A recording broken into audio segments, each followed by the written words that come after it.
நேர்களுக்கு வணக்கம். இளம் வயதிலும் சரி, வயது முதிர்ந்தவர்களும் சரி, கருமுட்டைகள் இல்லாமலும் உயிரணுக்கள் இல்லாமலும் எங்கள்கிட்ட ஃபர்டிலிட்டி ட்ரீட்மெண்ட்ஸ்க்காக வர்றதுன்றது ரொம்ப இயற்கையாக இருக்குது. இந்த காலத்தில் 30-35 வயதில் கூட பெண்களும் சரி ஆண்களும் சரி உயிரணுக்கள் கருமுட்டைகள் குறைவாகவும் இல்லாமலும் வந்துட்டுருக்குறாங்க. இந்த மாதிரி இளம் வயதிலேயே கருமுட்டை பையும் வெறப்பையும் செயல் இழந்தவங்களுக்கு வெறும் தானமாக வாங்கியே கருதரிக்கக்கூடிய செயல்முறைகளை பல வருடங்களாக செஞ்சுட்டு இருந்தோம். அதற்கு மாறாக இப்போ ஏஆர்சியில் ஸ்டெம் செல் ட்ரான்ஸ்ஃபர் பண்ணிகிட்ருக்குறோம்.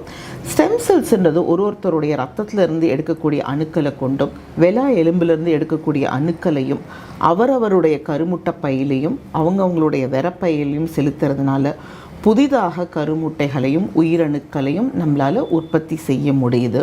அவங்களுடைய குழந்தையே பெறதுக்கு இந்த ஸ்டெம் செல் ட்ரீட்மெண்ட் அப்படின்றது ரொம்ப பெரிய முக்கியமான வரப்பிரசாதமாக அமையுது. இது பெரிய அளவில் ஏஆர்சி சர்வதேச கருத்தரிப்பு மையத்தில் இந்த சிகிச்சையை அளிச்சிட்ருக்குறோம்.